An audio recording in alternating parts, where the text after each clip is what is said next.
Naganap po ito doon sa aming probinsya. Ang edad ko noong mga panahong iyon, kung hindi ako nagkakamali, ay 17 anyos. Kami po noong mga panahong iyon ay wala ng sariling lupa. Pagkat naubos na sa kakabenta dahil sa pagkakasakit ng amin pong ama, na hindi na rin naman nagawa pang malunasan ang kanyang karamdaman. Pero yung nakabili po ng lupa namin ay hindi naman kami pinaalis sa bahay na aming tinitirahan. Kami na rin yung pinangasiwa sa kanilang lupang nabili mula sa amin. Mabuti naman para sa amin iyon. Yun nga lang, ay may masamang ugali yung pamilya na ito. Masyadong mataas ang tingin nila sa kanilang mga sarili at mga matapobre, na akin pangang naaalala na para bang ang pagtuturing sa amin ay kanilang mga alila. Ganun kababa yung pagtrato nila sa amin. Bukod doon ay may pagkagahaman din. Mga ganit sila at swabang pagdating sa pakinabang. Halos lahat ng mga produkto doon sa lupa ay gusto nilang kunin lahat. Ang isa pang pangyayari na hindi ko makakalimutan ay nung nagkasakit yung bunso naming kapatid. 3 po kami, Sir Pipi, na magkakapatid at ako po ang panganay. Ang sumunod sa akin ay lalaki din, at yung aming bunso naman ay babae na ang tawag namin ay si Nena. Ilang araw na itong nilalagnat at hindi na madaan sa mga halamang gamot na ibinibigay ni nanay. Kaya lumapit kami doon sa may-ari ng lupa, pero bigo kami. Nang ikinasama pa ng loob ko, ay hindi na nga kami pinagbigyan sa aming pakiusap, ay kung ano-ano pang masasakit na salita ang kanilang pinitiwan sa amin ni nanay. Napatimbagang talaga ako noon sa galit at naikuyom ko ang aking mga balat. Nasabi ko sa aking sarili na darating din ang panahon na mangangailangan din sila at hihingi ng tulong, na sa pagkakataong iyon ay wala silang masusumpungan, na dahil sa sobrang sama ng loob na aking nararamdaman ay nasabi ko na darating din ang karma sa kanila. Umuwi kami ni nanay noon na malungkot at puno ng sama ng loob. Buti na nga lang rin at mababait yung aming mga kababaryo. Nang kanilang malaman ang ukol sa kalagayan ng kapatid ko, ay nagkusang loob sila na mag-ambagan para may maibigay sa amin. Kung kaya, nagawa naming madala si Nena sa ospital doon sa bayan at naagapan ang pagluba ng kanyang karamdaman. Minsan, isinama akong muli ni nanay doon sa bahay ng pamilya Mendez. Katatapos lang namin noon magkobra at aming ihahatid yung napagbilan. Pagdating namin doon, medyo malayo pa kami sa mismo nilang bahay, ay naririnig na namin yung mga malalakas na boses na parang mayroon na namang kinagagalitan yung mag-asawa.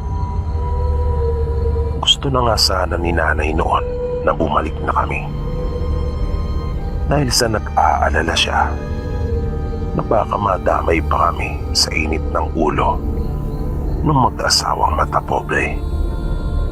Pero sinabi ko, naroon na kami. Kung kaya, amin na lang ituloy. Pagkat may kalayuan din ang bahay ng mga ito. At dahil sa ganung tagpo ang naabutan namin, ay hindi na muna kami pumasok. Naghintay na lang muna kami ni nanay doon sa may biranda. Rinig na rinig namin yung mga pananalita ng mag-asawa doon sa kanilang kausap, na kung iisipin ay para bang hindi tao ang kanilang pagtuturing sa kanya. Mga pananalitang parang napakahirap na lunukin. Matindi yung ginawa nilang pagyurak at pang-aalipusta doon sa tao, na umiiwas na sana kami na masaksi ang mismo iyon. Kaso, kanila pang sinundan yung tao sa paglabas nito. At parang gusto pa nilang saktan sa kabila ng mga binitiwan nilang masasakit na pananalita at mga pagmumura.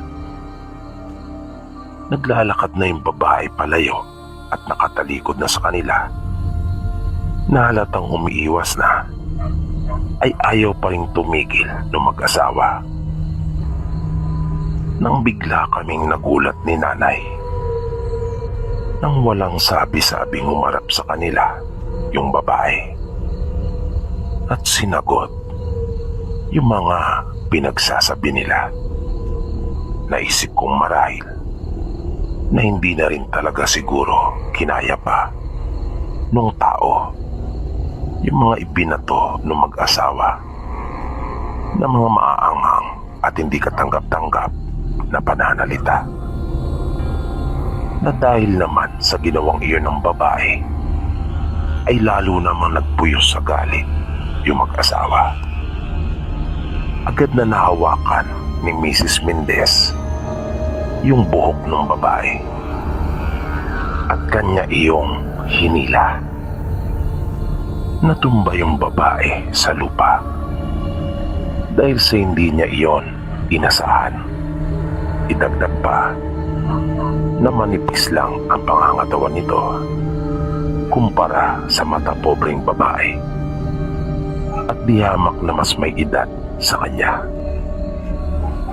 Napatakbo ako palapit doon sa babae at tinulungan ko siya. Umawat na rin ako at pilit kong inalis yung pagkakahawak ni Mrs. Mendez sa buhok nito. Nagsalita pa yung asawa nitong lalaki. Napipigilan sana ako, pero nangatwiran na ako at sinabi kong kawawa naman yung tao. Nag-iisa lang at walang kalaban-laban sa kanila. Sinabi ko sa babae na umalis na lang para hindi na siya masaktan pa. Ginawa naman niya yung aking ipinayo, pero bago ito tuluyang tumalikod ay nagbanta ito, na nang marinig ko ang kanyang mga sinabi ay talaga namang nagtayuan yung mga balahibo ko sa katawan, Sir PB. Kinilabutan talaga ako. Napatingin pa nga ako kay nanay noon at napansin kong kahit siya ay natulala rin. Pero kabaliktaran naman ang naging reaksyon ng mag-asawang Mendez. Nagmataas pa ang mga ito at sinabing gawin na lamang daw ng babae, na siguraduhin lang daw niya dahil uubusin umano nila kahit ang buo niyang pamilya. Na nang marinig ng babae iyon ay tuluyan na rin kumawala ito sa galit at sa tindi ng kanyang sama ng loob ay napaiyak na ito habang sinasabi na hintayin umano ng pamilya Mendez at wag raw silang masyadong magmadali Sabay tumalikod na ito at mabilis na naglakad papalayo. Medyo gumaan na rin yung pakiramdam ko nung nakaalis na yung babae. Dahil sa humupa na rin yung tensyon. Pero ang masaklap ay sa amin naman nabaling yung galit ng mag-asawa. Pabulyaw kaming tinanong kung ano raw ba ang dahilan kung bakit kami naroon. Sinabi ni nanay na ibibigay lang niya yung napagbentahan ng kopra. Pasingal nitong sinabi na kanya nang ibigay at kung maaari lang ay dalihan sapagkat marami pa raw silang inaasikaso. Nang maiabot na ni nanay ang pera ay tumalikod na ang mga ito. Sasabihin pa sana ni nanay na hindi pa niya nakukuha ang aming parte. Pero nagdalawang isip na siya. Natakot kasi ito na baka masigawan pa. Nang nakakailang hakbang na kami palayo, ay narinig namin yung boses ng lalaki. Kung kaya, tumigil kaming sandali at napalingon. Sinabi nitong bumalik umuno kami sa Makalawa. Pagkat magdiriwang ng kaarawan yung kaisa-isa nilang anak. Tumango si nanay at binanggit niya ang ukol sa aming parte. Sinabi nung lalaki na wala sa kanya yung pera. Kaya pagbalik na lang raw namin. Nang sumapit yung araw nung kaarawan ng anak nila Mrs. Mendez, maaga pa, ay nagpunta na kami ni nanay doon. At tulad ng dati, ay napakaraming gawain ang naghihintay sa amin. Kung meron nga lang sana kaming malilipatan, ay hindi kami magtitiis doon. Wala naman sanang problema pagdating sa mga gawain. Sanay naman kami doon. Pero ang hindi kasi katanggap-tanggap ay yung paraan ng pagtrato nila sa amin. May mga kasama kami na gumawa nung araw na iyon, na tulad din namin ay mga tauhan din sila ng mga Mendez na nangangasiwa ng iba pa nilang mga lupain.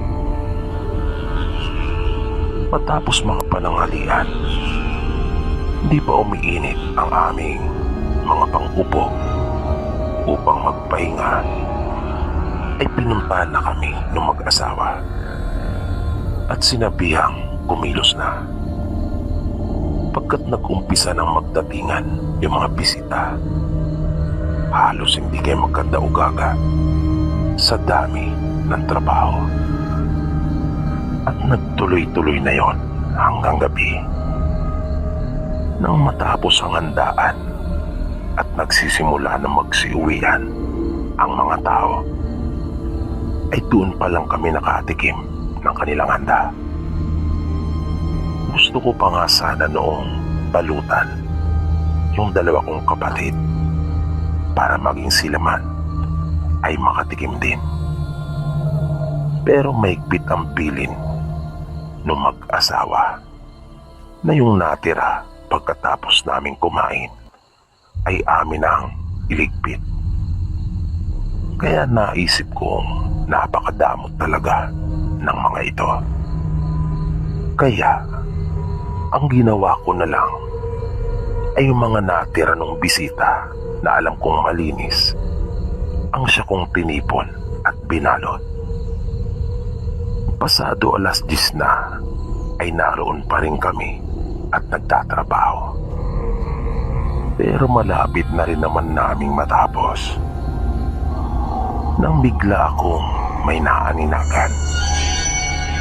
Mabilis iyong kumilos papunta doon sa likurang bahagi ng bahay, na nang mapansin ako ni nanay ay kanya akong tinanong kung ano raw ang aking nakita at kung kung bakit nakatuon doon ang aking atensyon. Sinabi ko naman kay nanay na parang mayroong tao. Pero kulay itim ka ako ang balat noon. Kaya napakunot noo si nanay sa sinabi ko. Sinabi niya sa akin na akin na raw bilisan ang aking ginagawa, pagkat kami na lang ang naiwan roon. Ang kasambahay naman nila ay naroon na rin sa kwarto nito, at sinabing amin na lang siyang tawagin kapag kami ay uuwi na. Nang tapos na kami sa aming mga gawain at uuwi na, ay hindi talaga ako mapakali. Parang may kung ano na nagsasabi sa akin na para bang may magaganap na hindi maganda.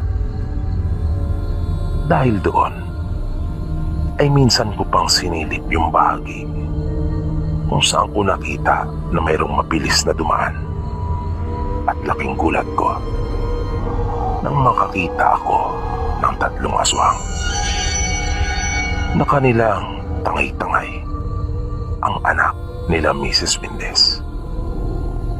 Nanindig ang mga balahibo ko, ang bilis ng pagkalabog ng aking dibdib. Grabing kaba talaga ang naramdaman ko noon, dahil sa nakakatakot ang kanilang mga itsura, na yung anak nila Mrs. Mendez ay para bang kinatay na baboy na kanilang pinagtutulungang dalhin. At di nagtagal ay bigla na lang naming narinig ang pagpalahaw ng matapobreng babae.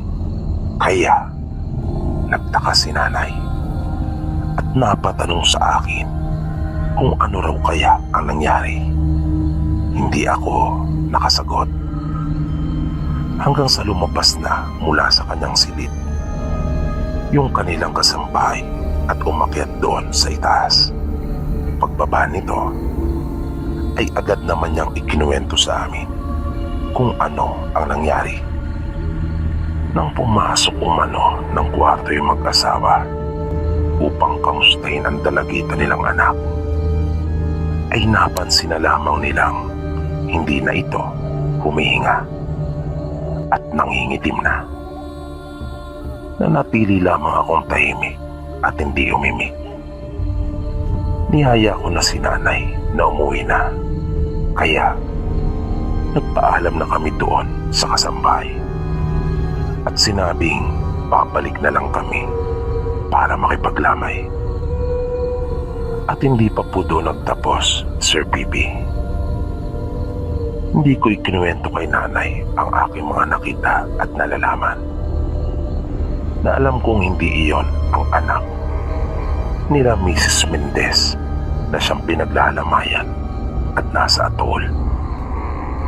Pinalitan niyon ng mga aswang. Matapos mailibing yung kanilang anak, ay bigla namang nagkasakit si Mrs. Mendez. Na paniniwala ng marami ay dahil iyon sa malabis nitong pangungulila sa pagpanaw ng kanilang anak, na hindi umano nito matanggap. Pero para sa akin ay iba ang aking pananaw ukol sa mga nangyayari sa kanila. Malakas ang kutob ko na tinupad lang ng babae yung binitiwan nitong pagbabanta sa pamilya Mendez.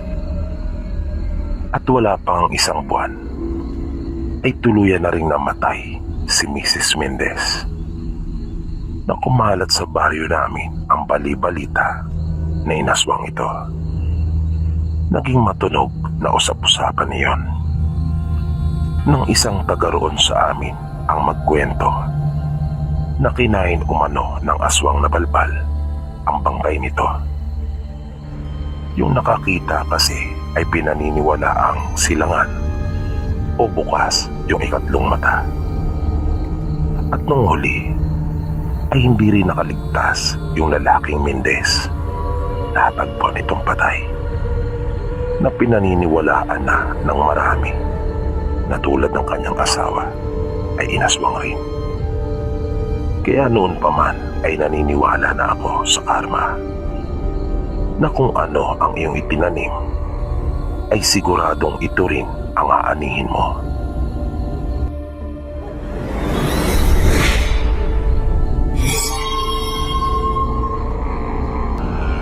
Maraming taon na rin ang nakalipas. Buwat nang mangyari ang nakakatakot niyang karanasang ito. Sabi ni Eman, napilitan silang umuwi noon sa probinsya ng kanilang ina.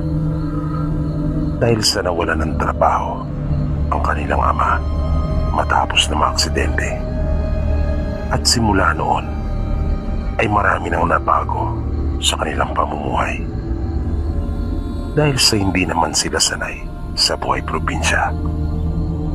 Kaya nanibago talaga sila, lalong-lalo na sila ng kanyang nakababatang kapatid na si Adrian. Ayon pa kay Eman, nahirapan talaga sila noong una. Lalo pa nga at ang kanilang ama ay isa ng paralisado. Noon nila naranasan ang sumala sa pagkain. Paglalarawan pa niya ay talagang nagigaw sila. Kaya nang makatapos si Eman ng kanyang elementarya ay nagdesisyon siya na wag na munang pumasok sa paaralan para makatulong sa paghahanap ng kanilang mga pangangailangan sa araw-araw. Kaya kahit ang pag-uuling noon ay naranasan niya, pati na rin ang paggawa ng mga bitak ay kanyang pinag-aralan. Kahit ano, basta makakatulong para sa kanilang pamilya. Kanya nang tinanggap sa sarili na iyon na ang kapalaran niya. At hindi na may babalik pa yung dati nilang masagana at maalwan na pamumuhay nung sa Maynila pa sila nakatira. Ang nanay nila ay itinuon ng sarili sa pagtatanim sa maliit na bakanting lote na tinutulungan ng kanyang kapatid sa tuwing wala itong pasok sa kanyang paaralan. Habang si Emma naman ay kung saan-saan nakakarating para kumita. Nang nauso ang bintahan ng luyang dilaw sa kanila, ay nakakarating si Eman hanggang sa kagubatan sa kakabungkal. Pinagtiyagaan niya iyon para kumita. Kahit pa nga napakamura lang ng bili sa kanila. Ang isang lata ng biskwit noon ay 20 pesos lang. Pero dahil sa kinondisyon na niya ang kanyang sarili na kumita ng pera, kaya baliwala sa kanya ang hirap. Kailangan kasi niyang masuportahan ang kanilang pamilya. Minsan, nang nasa gubat si Eman, habang nagbubungkal ng lupa, ay may napansin siyang isang malaking ibon na dumapo sa may puno. Noon pa lamang siya nakakita ng ganong uri ng ibon sa buong buhay niya. Pero binaliwala niya lang iyon. Na kapag minsan na napapasulyap siya sa ibon, ay napapansin niyang tila pinagmamasdan siya nito at inoobserbahan. Nanangiti pa nga noon si Eman dahil sa naisip niyang maamo sa kanya yung ibon. Nang tirik na ang araw ay naisipan niyang magpahinga na muna. Kinuha niya yung kanyang baon sa bag at kumain. Pagkatapos ay nagpahinga na muna siya. Na para libangin ang sarili ay kanyang kinausap pa yung ibon. Pero tumitingin lang ito sa kanya. Nang nainip na siya sa kakaupo, ay nagpasya siya na muli nang magtrabaho. Medyo ginanahan kasi si Eman noong mga oras na iyon. Pagkat ang lapad ng luya, ang dami at halos tabi-tabi lang. Nung mag-aalas 5 na, ay kanyang tinabunan yung mga luya ng sako at mga sangang may dahon. Naisip niyang kanya na lamang iyong babalikan sa kinabukasan. Napuno na niya kasi yung isang sako. At nang maitago na niya yung mga natirang luya na kanyang nabungkal, ay nag-umpisa na siyang maglakad. Pasan yung isang sako ng luya. Iniwan na lang rin niya muna yung kanyang pambungkal at yung itak lamang ang dinala niya pa uwi. Naisip niya rin kasi na makakasagabal lang iyon sa kanyang paglalakad. Pag-alis niya dun sa lugar, ay narinig niyang lumipad na rin yung ibon. At naitanong pa niya sa kanyang sarili kung susunod raw ba ito sa kanya hanggang sa kanilang bahay. Pagkat nakikita niya na sa ibabaw niya ito lumilipad, na para bang sinusundan talaga siya. Nang nakababa na siya mula doon sa gubat, ay saktong papadilim na. Mga kulang-kulang 2 kilometro pa ang kanyang lalakarin para marating yung kanilang bahay. Kaya medyo nagmadali siya. Naisip niya kasing mahihirapan siya kapag nagkataon. At kapag napapasulyap siya sa kanyang itaas, ay nakikita pa rin niyang naroon yung ibon at umiikot-ikot sa kanyang paglipad kung saan naroon si Eman. Hanggang sa may narinig siyang dumapo sa isang puno sa kanyang unahan. Nangiti pa siya pagkat natutuwa siyang malaman na maamong talaga yung ibon sa kanya. Huminto siyang sandali at kinuha ang flashlight mula sa kanyang bag. Madilim na kasi at gusto niyang ilawan yung ibon pagkat natutuwa siya dito. Habang pasan yung isang sako ng luya, ay kanyang binuksan na yung flashlight at itinutok doon sa puno kung saan niya narinig na mayroong dumapo. Nang maitapat na niya yung liwanag ng flashlight doon, ay nagulat si Eman nang hindi ibon ang makita niyang naroon sa may puno, kundi isang aswang na nanlilisik ang mga mata at biglang umangil. Sa tindi ng kanyang pagkabigla, ay mabilis niyang nabitawan yung luya. Bumagsak ito sa lupa at sumampulat nang humulagpos yung kanyang itinali. Hinugot niya yung kanyang itak at agad na iwinasiwas. Pero naramdaman niya kaagad na biglang humapdi yung kanyang braso. At sa lakas ng puwersang iyon ay natumba si Eman sa kung saan din bumagsak ang luya. Maya-maya ay nakita niya yung aswang na dahan-dahang lumalapit sa kanya. Pero mabilis din iyong nawawala. Na kanya iyong lubang ipinagtaka. Sabi pa niya ay may pagkame sa demonyo umano talaga yung aswang na nakita niya nung gabing iyon. Sinubukan niyang sumigaw at humingi ng tulong. Nagbaka sakali lang siya na baka mayroong makarinig. Sobrang takot na umano ang kanyang nararamdaman. Pero pilit lang niya iyong pinaglabanan. Naisip pa nga niya nung puntong iyon na baka iyon na yung kanyang katapusan. Kaya panay ang pag-usal niya ng panalangin. Napansin niyang nagpapalipat-lipat ng pwesto yung aswang. Pero kapansin-pansin din na tila hindi naman ito makalapit sa kanya. Paglalarawan pa ni Eman, tao din umano ang itsura ng aswang na nakita niya. Yun nga lang, ay may mga nagbago sa mukha nito. Tulad ng pagkakaroon nito ng pangil. At mas mahaba at malaking tenga. Dagdag pa niya, maumbok din yung mga buto nito sa may kilay. Mayroon umano itong pakpak at nakahubad. Wala itong sablot na kahit ano sa kanyang katawan.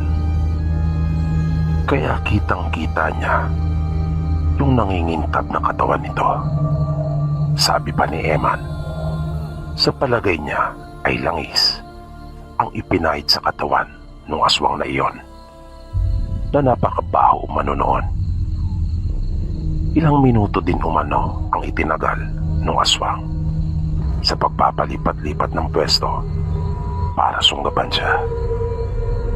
Pero makaraan pa ang ilang sandali ay bigla na lang itong naglaho. Di malinaw kay Eman nung oras na iyon kung ano talaga yung pakay sa kanya nung aswang. Kung gusto ba siyang gawa ng masama nito o takutin lang, ay hindi niya masabi. Nakauwi siya nung gabing iyon sa kanila. Naligtas naman at dala pa rin yung mga luya.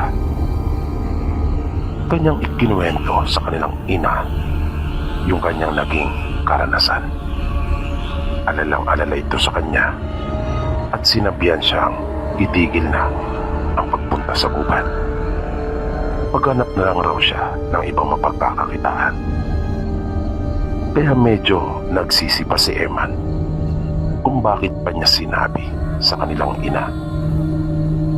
Ipinaliwanag na lang niya na mahihirapan siyang matanggap sa trabaho dahil sa kapos siya sa pinag-aralan. Nakita niyang nalungkot ang ina at humingi ito ng tawad sa kanya. Sinabi naman niya na kanya silang nauunawaan. At sino ba naman ang may gusto na nangyari sa kanila? Tinanong ni Eman ang kanilang ina kung sadya bang may aswang sa kanilang lugar. Kinilabutan si Eman nang sumagot ito at sabing oo, na noon pang araw ay may napabalita pang isang bata na dinakit at hindi na muling nakita pa. Na dahil sa nangyari ay nabaliw ang ina ng bata sa kakaisip.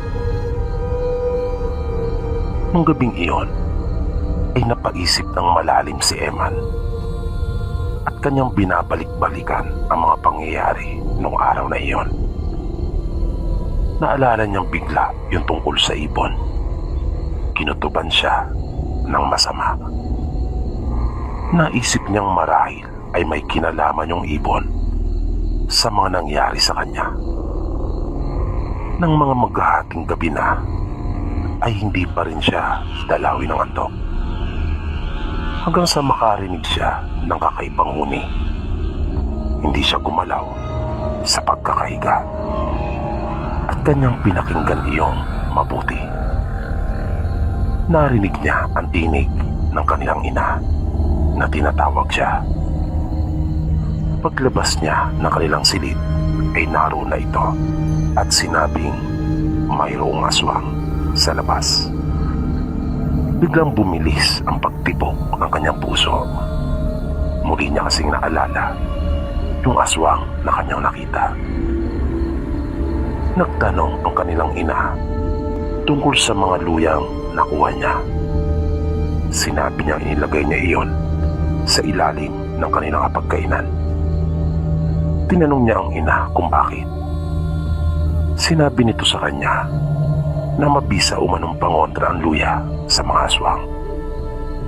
At doon naging malinaw sa kanya kung kaya pala hindi magawang makalapit ng aswang kay Eman. Dahil sa mga luya. Pagpunta ni Eman sa kusina ay naabutan niya ang ina na naghihiwa ng luya at nang matapos ay kanya iyong inilagay sa palibot ng bahay. Nagulog din ito ng ilang pirasong ginayat na luya sa labas ng mga bintana. Ilang gabi din pong laging ganon, Sir Bibi. Nasabi ng nanay ko, yung ibon ay alaga umano ng aswang, na siya nagsisilbi nitong mensahero at tagapaghatid ng balita sa kanya, lalong-lalo na patungkol sa magiging biktima nito.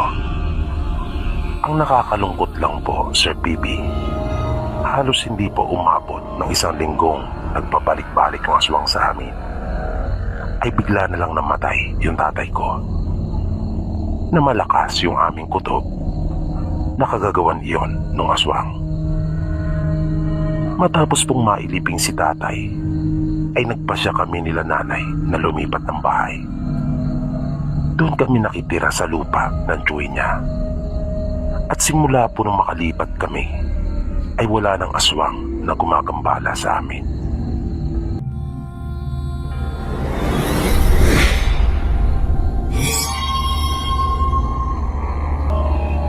Nangyari ito noong 13 anyos ako at kasalukuyang pang naninirahan sa aming probinsya. Marami kaming magkakapatid at tanging pagsasaka lamang ang inaasahan ng aming mga magulang. Kung kaya hikaos kami noon sa aming pamumuhay. Pero hindi naman namin naranasan ang magutuman at sumala sa pagkain.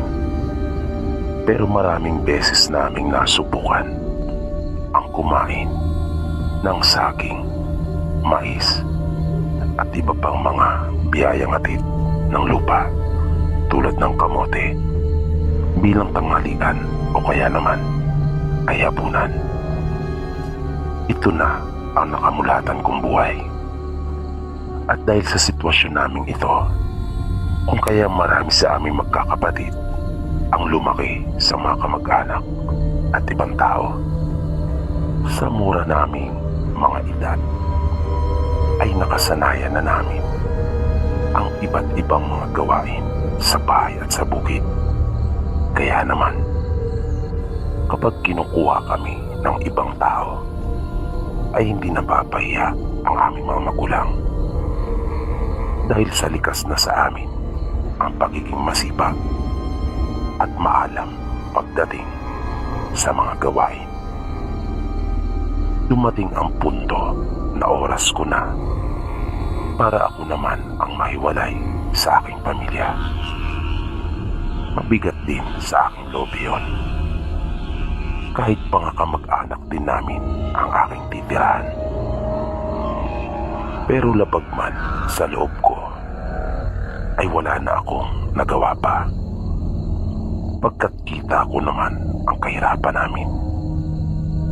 Kaya sinikmura ko na lang ang pangyayaring iyon sa aking buhay. Pinaglabanan ko na lang ang lungkot at yung pangungulila sa aking mga magulang at mga kapatid. Tinis kong lahat iyon, pati na yung mabuting pakikisama sa aming kaanak na aking tinutuluyan. Sinikap ko talagang gawin ang lahat upang walang masabi ang mga ito sa akin. Nang sa ganon, ay hindi naman mapahiya at mapintasan ang aming mga magulang, na kahit ganon lang ang buhay namin, ay makita ng mga tao na napalaki naman nila kaming maayos. Nung unang linggo ko doon sa aming kamag-anak, ay normal lang na manibago ako. Pero nakita ko namang mababait sila. Yun nga lang, ay may napansin akong kakaiba, lalong-lalo na sa aking tiyahin, na siyang kaanak ng nanay ko. Bali magpinsan sila. Makalawang beses ko kasing nasumpungan ito na lumalabas ng kanilang bahay ng 10 oras ng gabi. Pero sinarili ko na lamang ang tungkol sa bagay na iyon. Dahil wala naman akong karapatan at lakas ng loob na magtanong. Kaya kung saan ito nagpupunta at kung ano ang kanyang ginagawa, ay wala akong anumang ideya. Hindi ko rin alam kung anong oras ito umuwi. Basta pagkagising ko sa umaga, ay nakikita kong nasa bahay na ito. Ang asawa naman nito ay madalas ring wala dahil sa nasa kabilang bayan ang trabaho. Kaya lingguhan ito kung umuwi. 3 ang kanilang anak at lahat ay mga nagsisipag-aral sa elementarya. Ang pinakamatanda sa kanila ay 11 anyos. Mababait din naman ang mga ito at tinutulungan ako sa mga gawaing bahay. Isang gabi ay naisipan ko na pakiramdaman ang aking tiyahin. At tulad nga ng aking inaasahan, ay umalis muli ito ng bahay. Nung pagkakataong iyon, ay naghinala na ako na marahil ay nagtataksil yung tiyahin ko sa kanyang asawa. Ngunit pinili ko pa rin ang manahimik. Kahit sa aking mga pinsan ay wala akong binanggit, lalong-lalo na sa tuwing ko kapag naroon ito sa bahay. Lumipas pa ang ilang linggo. Nagpatuloy ang aking tiyahin sa gawain nito. Isang beses nang magising ako para pumunta sa palikuran, ay nabigla na lang ako nang makasalubong ko ang aking tiyahin. Tirik ang mga buhok nito na nagtatayuan at napakabalasik ng kanyang mukha, na ang kanyang mga mata ay nanlilisik at namumula. Nabigla rin itong napaangil sa akin. Kaya napasigaw ako sa pagkagulat at napatakbong pabalik ng aking silid. Matinding takot ang bumalot sa akin noong mga sandaling iyon. Aking isiniksik ang sarili sa isang sulok. Di nagtagal ay narinig kong nagtilaukan na yung mga manok. Naisip kong mag-uumaga na. Hindi ako makapaniwala noong mga sandaling iyon sa aking nakita. At lalong hindi ako makapaniwala na yung tiyahin ko ay isang aswang. Nanatili lang ako noon sa aking kwarto at hindi na natulog pa. Nakiramdam akong mabuti hanggang sa napansin kong tumatagos na yung sinag ng araw sa silid. Kaya nabuhayan ako at gumaan ang aking pakiramdam. Ilang sandali lang ay narinig ko ang aking mga pinsan na handa nang pumasok sa kanilang paaralan. At narinig ko nagpaalam na ang mga ito sa kanilang ina. Naisip ko na kaming dalawa na lang ng aking tiyahin ang may iwan sa bahay. Kaya muli akong nakaramdam ng takot. Binuksan ko na yung bintana ng silid. Naisip kong ano't ano man ang mangyari, ay doon ako tatalon at tatakas. Isinara ko ring mabuti yung pintuan. Hindi pa kasi malinaw sa akin noong mga oras na iyon kung ano ang aking gagawin, sapagkat malayo ang sa amin at wala akong kapera-pera. Hanggang sa dumating na nga yung sandali na aking kinakatakutan. Narinig ko ang mga yabag na papalapit sa aking kinaroroonan. At maya-maya lang ay narinig ko na yung boses ng aking tiyahin na tinatawag ako. Hindi ako sumagot at nanatili lamang na tahimik. Nagpatuloy sa pagsasalita yung tiyahin ko at sinabing hindi niya ako gagawan ng kahit anong masama. At hindi rin daw ito galit sa akin. Nais lang daw nitong magpaliwanag. Hindi pa rin ako sumagot. Nagpatuloy lang ang tiyahin ko at sinabi na hindi niya umano ginusto yung kanyang pagiging aswang at wala raw akong dapat na ipag-alala dahil sa wala itong balak na saktan sino man sa amin ng kanyang mga anak. At iyon umano ang dahilan kung bakit umaalis siya tuwing gabi para iiwas ang kanyang sarili sa amin at sa ibang lugar maghanap ng makakain upang matugunan ang kanyang pangangailangan. Dahil sa mga sinabing iyon ng aking tiyahin ay naging malinaw na ang lahat. Lumabas na ako ng aking silid at pinanghawakan ang ipinagtapat at ipinangako niya sa akin.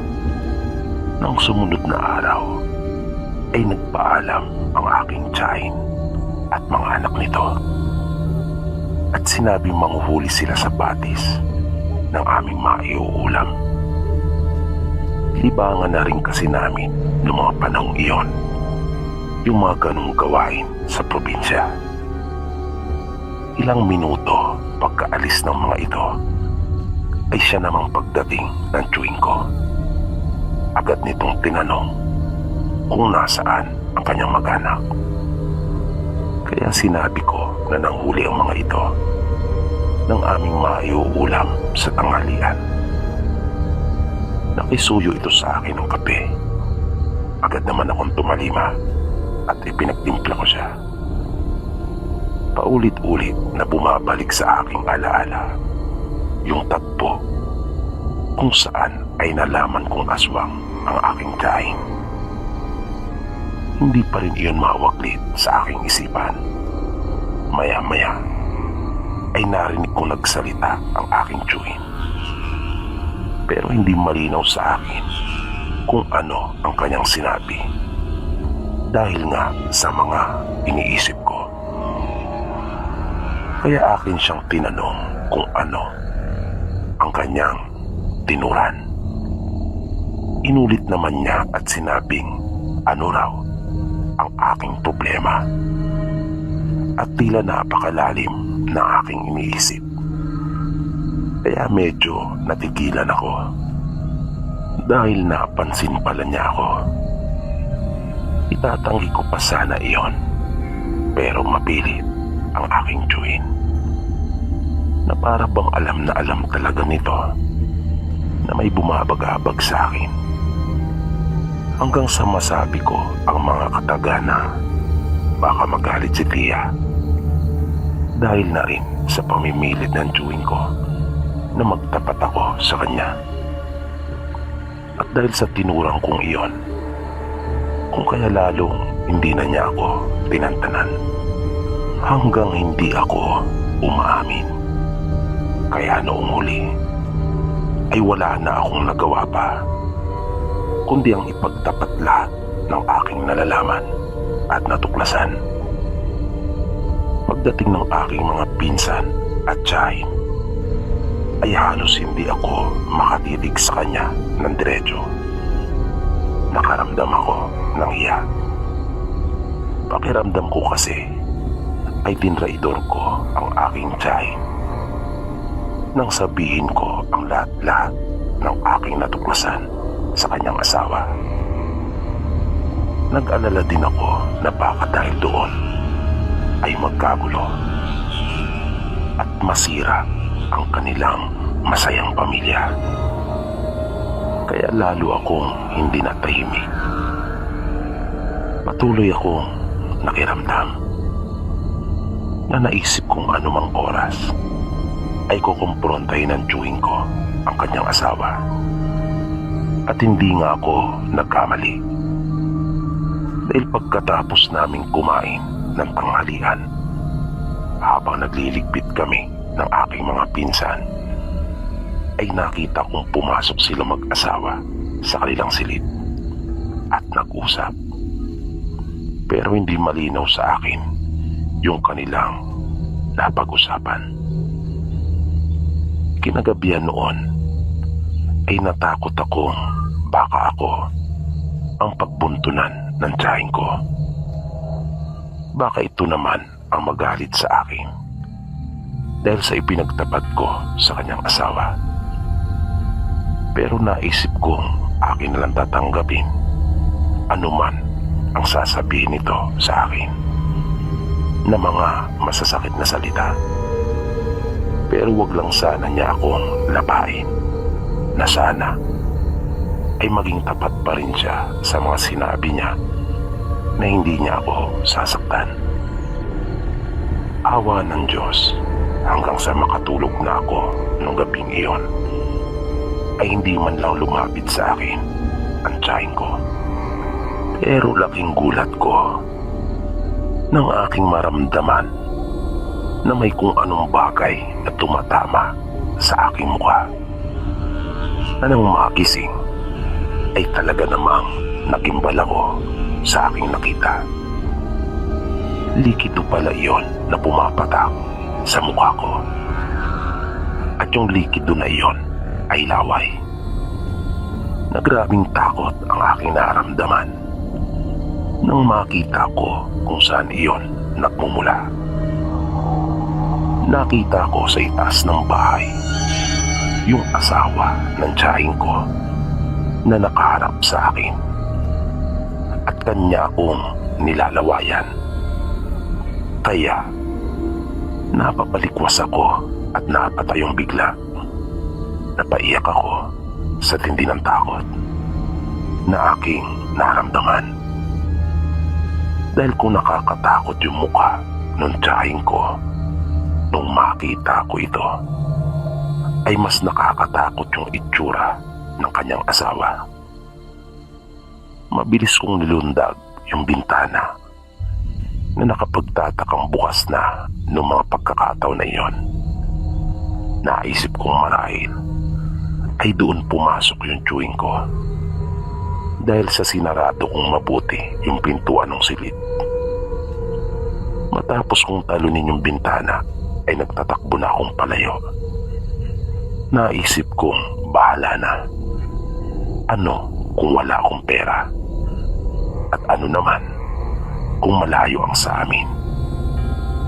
Ang tanging mahalaga lang sa akin ng mga oras na iyon ay ang makalayo mula sa bahay nila, hanggang sa bigla akong nagulat at natakot nang sumulpot mula sa kawalan yung aking tiyahin. Panay ang hingi ko ng tawad sa kanya at nagmakaawa ako na huwag niya akong sasaktan at pabayaan na lamang na makauwi sa amin. Sinenyasan niya ako na huwag maingay at sinabing hindi naman daw niya ako sasaktan. Kanya akong inabutan ng pera at dala niya rin ang aking bag na naglalaman ng aking mga damit. Nakiusap siya sa akin na kung maaari ay huwag nang makarating pa sa aking mga magulang at mga kapatid ang tungkol sa nangyari. Napatango na lang ako sa aking tiyahin at sinabihan na niya akong umalis na at magmadali. Nakauwi naman ako sa amin ng ligtas, sa tulong na rin nung pera na ibinigay sa akin ng tiyahin ko. Malaking halaga ang ibinigay niya sa akin. Naging tapat naman ako sa aking pangako. Kahit sino sa pamilya namin ay wala akong sinabihan ng tungkol sa buhay ni Tiya. Pero kalaunan ay nalantad din sila at nabisto ng ibang tao. Kaya nagpakalayo-layo na sila na walang sino man sa kanilang mga kaanak ang sinabihan kung saan sila nagpunta at nanirahan. Ang aswang pa lang talaga ay yung asawa ng tiyahin ko at siya ay hinawaan lamang nito na dahil sa nalaman ko yung tungkol kay Tia, kaya binalak nitong hawaan na lang ako Ipinagtapat ito sa akin ng isa nilang anak na kinuha ng nanay ng tiyahin ko nung sila ay mabisto.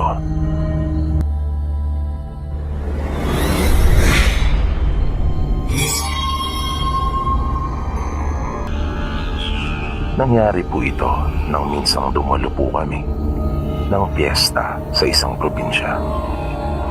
Teenager pa lang po ako nung mangyari ito. Halos 2 dekada na po ang nakakaraan. 5 po kaming lahat na magkakaibigang nagpunta doon. Yung isa naming kabarkada ang taga roon sa lalawigan na iyon. Nung una ay normal lang naman ang lahat. Nang dumating kami doon ay medyo na-excite kami dahil na rin sa kitang-kita doon sa lugar yung ginawa nilang paghahanda para sa okasyon na iyon. At halos lahat ng aming mga kasalubong ay masasaya. Kaya walang-wala talaga sa isip namin na may mangyayaring hindi maganda. At sa totoo lang po sir, yun yung unang pagkakataon na nakaranas ako ng ganong uri ng kababalagan na dati-rati ay sa mga kwento at palabas ko lang napapanood at napapakinggan. Kaya di ko akalain na totoong mga nangyayari pala ang ganon. 2 palapag yung bahay na aming tinuluyan. Maganda iyon, pero luma na. Isa itong ancestral house na naitayo panahon pa ng mga Kastila. Kaya ngayong mga bintana nito ay yari pa sa kapis. At halos lahat ay gawa sa magandang klase na mga kahoy at tabla. Mayroon din itong mga antigong kasangkapan sa loob na hindi ko alam kung bakit yung mga bagay na iyon ay nakapagtutulot sa akin ng kakaibang pakiramdam ng takot. Para kasi iyong haunted house sa pagkakatingin ko. Ang mga nakatira sa bahay na iyon ay ang tiyahin at tiyuhin ng kaibigan namin.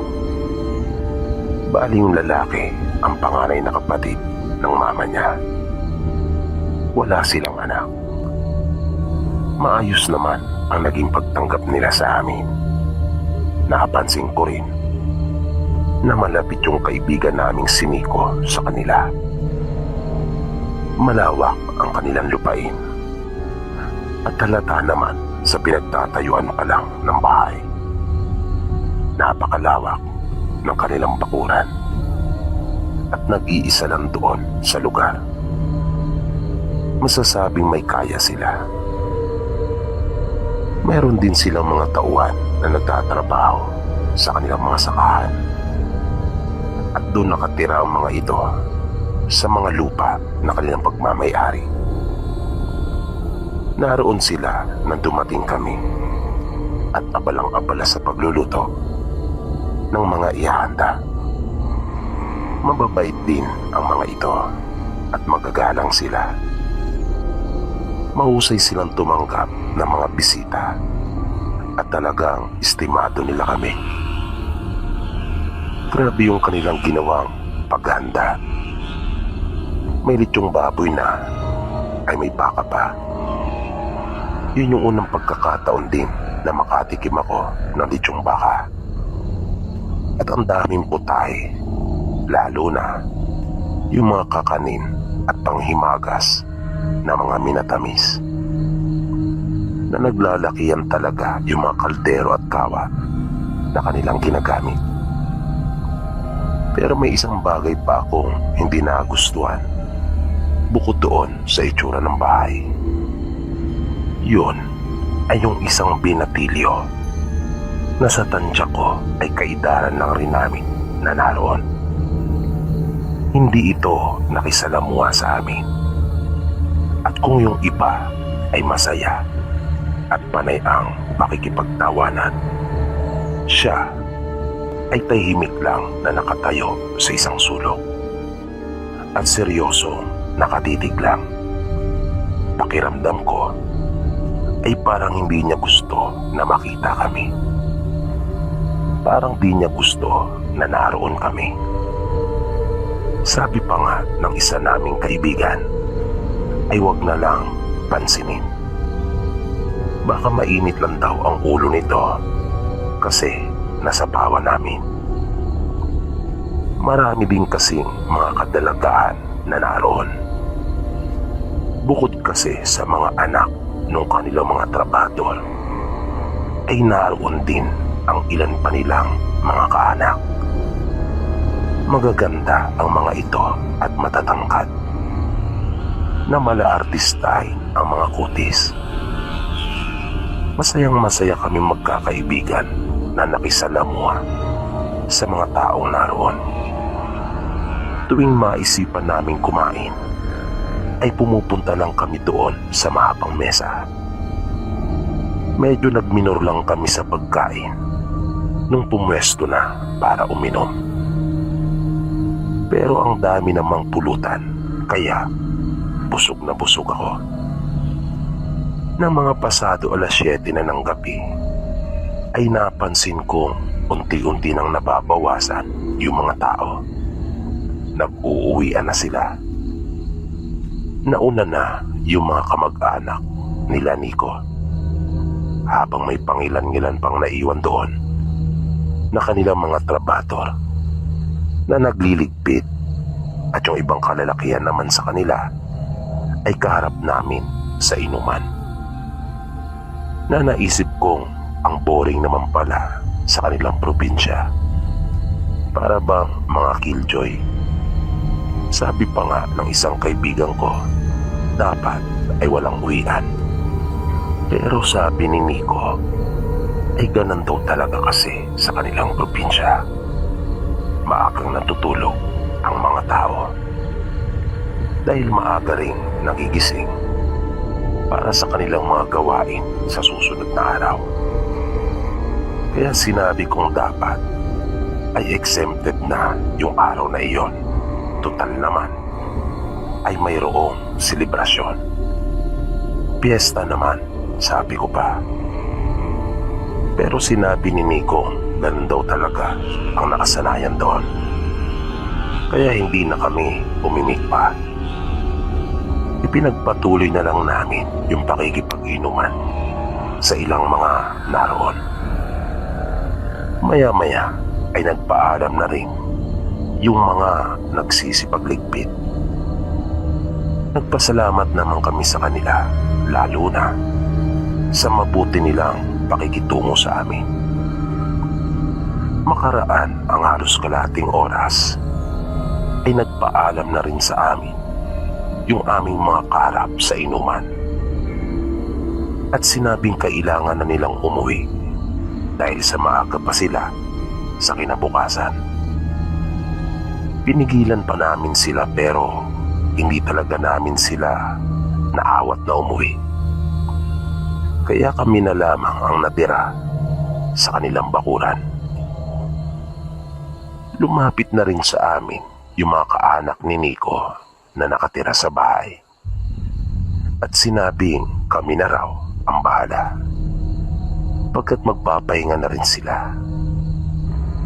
Magalang kaming sumagot at nagpasalamat din sa kanila. Kaya kami na lang magkakaibigan ang natira. Kami na lang ang naiwang nag-iinuman. Di nagtagal ay may naaninagan akong naroon sa may madilim na bahagi. Kaya tinawag ko ang atensyon ng aking mga kaibigan. Nang mapadako yung aming tingin doon, ay nakita namin na lumabas na ito mula sa dilim at naglalakad ng papalapit sa amin. At doon pa lamang namin nalaman kung sino yon. Siya ay yung binatilyo na naiilang na makisalamuha. Paglapit nito ay agad niyang sinabi na hindi raw dapat kami nagpunta doon, na nagkatinginan kaming magkakaibigan at natawa sila. Pero ako, sa halip na matawa rin, ay kinilabutan ako sa kanyang mga sinabi. Dahil sa may kahulugan ang binitawan nitong pangungusap. At talata ko yung pagiging seryoso niya. Sincero ito sa kanyang mga sinasabi, na tila matindi yung kanyang pag-aalala para sa amin. Pero sila Nico ay kinutsapa ito at kanilang binuska, na sinabing may sira yata sa ulo. Kanila itong ipinagtapuyan at pinaalis. Pero bago ito tuluyang tumalikod, ay sinabi nitong hindi raw siya nagkulang ng pagpapaalala sa amin. Na naiiritang sumagot si Nico at sinabing oo na, umalis ka na. Ang dami pa raw nitong sinasabi. Kaya na kayo kung umalis yung binata, nahalatang malungkot ito at nag-aalala pa rin. Medyo marami pa yung aming inumin noong mga oras na iyon. Pero parang gusto ko nang pumasok ng bahay at magpahinga na. Paulit-ulit kasing bumabalik sa isipan ko yung mga sinabi ng binata. Kaya nagpaalam na ako kanila Nico at sinabing mauuna na. Sinabi ko na lang na hindi ko na kaya at tinamaan na ako dahil na rin sa pagod sa biyahe. At tulad ng inaasahan ko ay hindi pumayag ang mga ito at sinabing tapusin na raw namin. Kahit wag na raw akong tumagay, ang mahalaga raw ay naroon ako. At iba ang pagkakatitig sa akin ni Nico, na di nga nagtagal ay sinabi nito na baka raw iniisip ko yung sinabi sa amin nung lalaki. Sabay dinugtungan na wag raw ako magpapaniwala sa mga baliw. At nagtawanan sila. Pero bigla ding natahimik nung may umalulong na aso. Makatindig balahibo yung tunog na nilika noon. Talagang nakaramdam ako ng takot. Sinabi ko sa kanila na paano kung totoo nga ang sinabi ng lalaki. Pero hindi nila ako pansin. Binaliwala nila yung mga sinasabi ko. Nang mapatingin ako sa direksyon kung saan sila nakatitig, ay naaninagan ko yung mga taong nakatayo sa di kalayuan. Nakakasindak yung tagpong iyon, Sir PB. Talagang parang gusto ko na lang na lumubog sa kinauupuan ko noong mga oras na iyon. Dahil sa tindi ng takot na aking naramdaman, na unti-unting ibinunyag kung sino ang mga ito.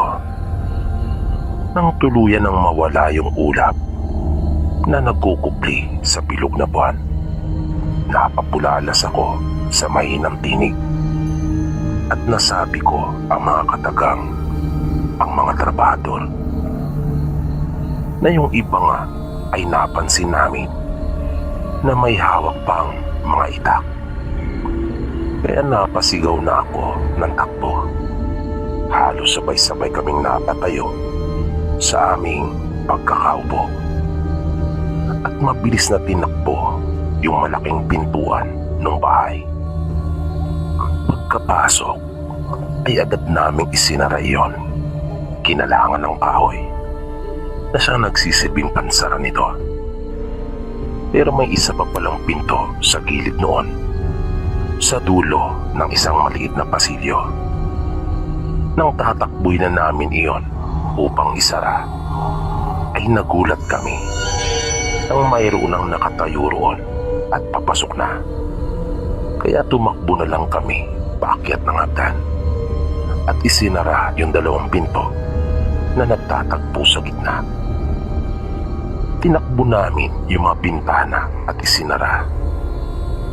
Mabilis na kaming pumasok sa isang kwarto.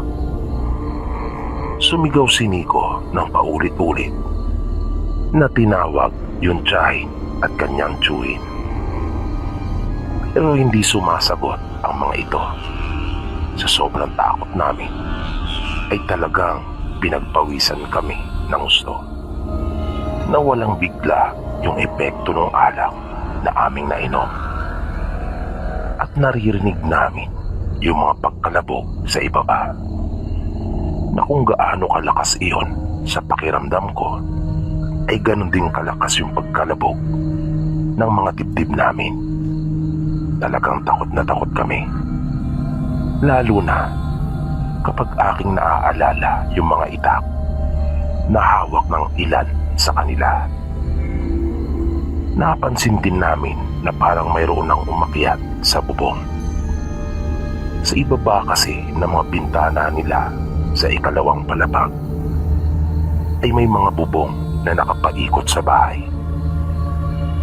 Hanggang sa makarinig kami ng sitsit at nakita naming may nakasilip sa pagitan ng bintana na kapis. Umulit pa yung pagsitsip na iyon at nung huli ay nagsalita ito at sinabing, "Ako ito." Namukaan naman namin kung sino iyon. Siya yung binatang nagbabala sa amin. Narinig namin pilit ng kinakalampak at tila gusto na nilang wasakin yung mga pinto. Kaya binuksan na namin yung bintana. Sinabi niya sa amin na siya ay sundan. At dahil sa wala naman na kami iba pang pagpipilian, ay nasabi na lang namin na bahala na. At lumabas kami doon sa bintana. Sumunod kami sa kanya.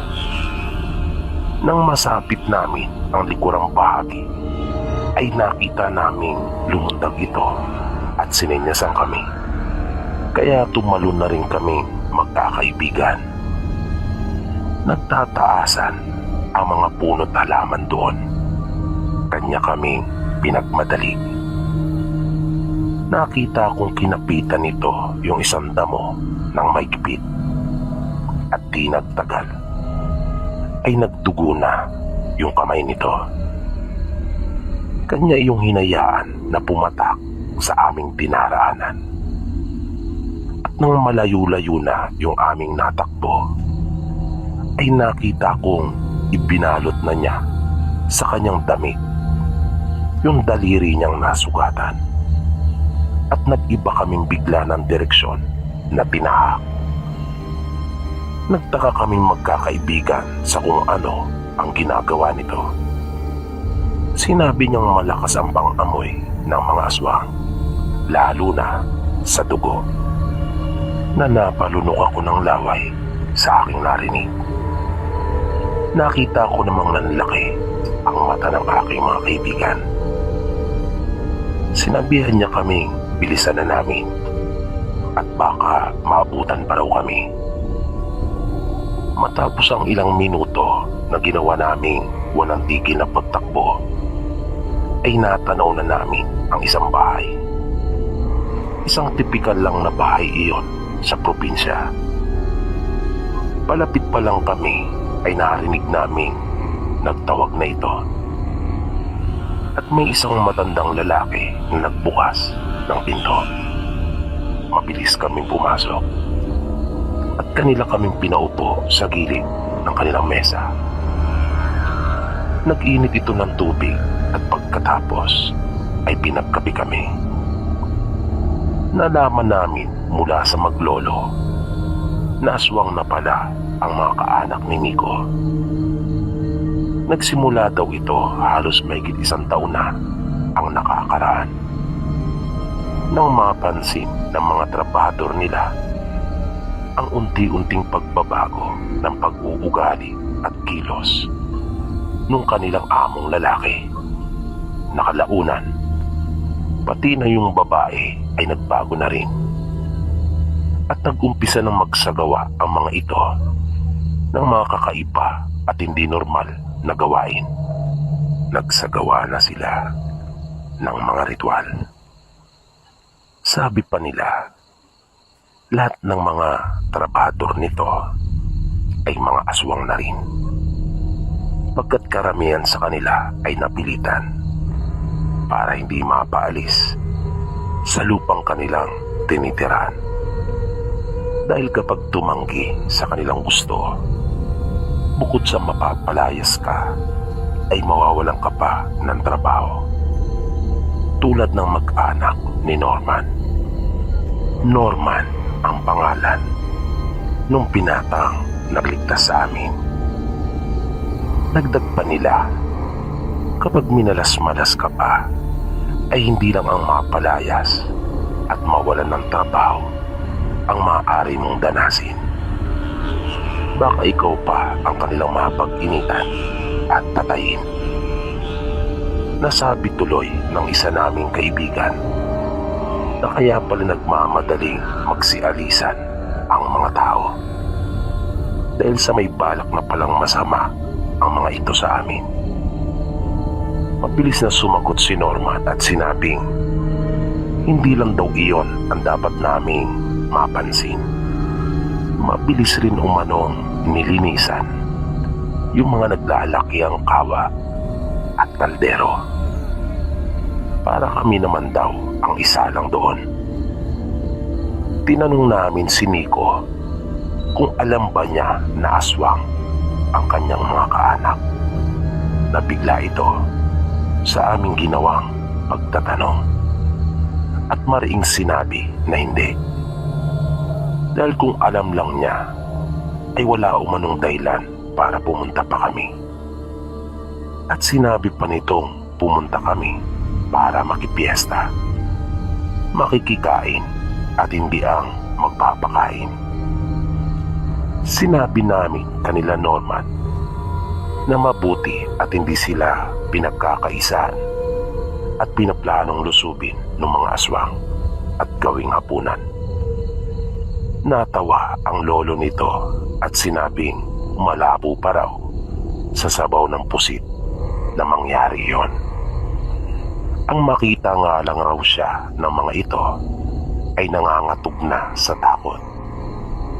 Paanong pupunta pa raw sa kanila para pagbalakan sila ng masama? Sa sinabing iyon ng lolo ni Norman ay nagka-interes kami sa kung ano ang meron ito, kung bakit ganun kalakas ang kanyang loob na magsalita ng mga ganung bagay, gayong hindi karaniwang tao ang pinapatungkulan at tinutukoy niya. Pero tumanggi na itong sagutin pa yung iba naming mga tanong.